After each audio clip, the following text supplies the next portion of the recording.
एक राजा ब्राह्मणों को लंगर में महल के आंगन में भोजन करा रहा था। राजा का रसोइया खुले आंगन में भोजन पका रहा था। उसी समय एक चील अपने पंजे में एक जिंदा सांप को लेकर राजा के महल के ऊपर से गुजरी। तब पंजों में दबे सांप ने अपने आत्मरक्षा में चील से बचने के लिए अपने फन से जहर निकाला। तब रसोइया जो लंगर ब्राह्मणों के लिए पका रहा था, उस लंगर में सांप के मुख से निकली जहर की कुछ बूंदें खाने में गिर गई। किसी को कुछ पता नहीं चला।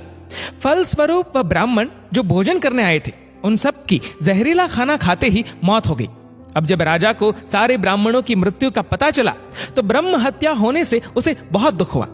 ऐसे में अब ऊपर बैठे यमराज के लिए भी यह फैसला लेना मुश्किल हो गया कि इस पाप कर्म का फल किसके खाते में जाएगा।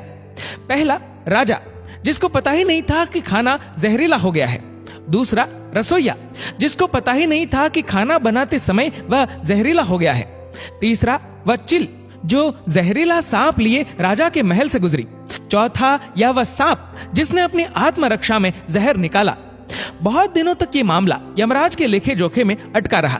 फिर कुछ समय बाद कुछ ब्राह्मण राजा से मिलने उस राज्य में आए और उन्होंने किसी महिला से महल का रास्ता पूछा। उस महिला ने महल का रास्ता तो बता दिया। रास्ता बताने के साथ साथ ब्राह्मणों से यह भी कह दिया कि देखो भाई, जरा ध्यान रखना, वह राजा आप जैसे ब्राह्मणों को खाने में जहर देकर मार देता है।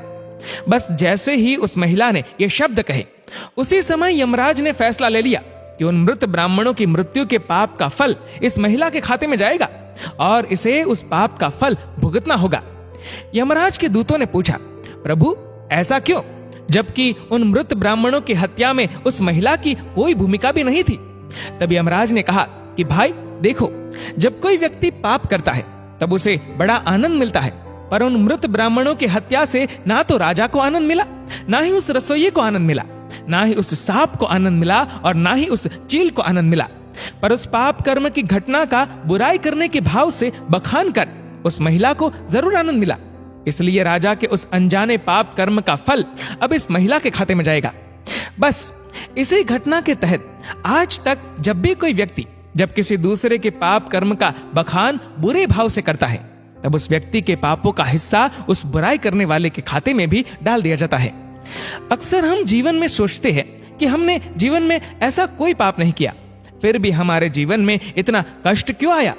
ये कष्ट और कहीं से नहीं, बल्कि लोगों की बुराई करने के कारण उनके पाप कर्मों से आया होता है, जो बुराई करते ही हमारे खाते में ट्रांसफर हो जाता है।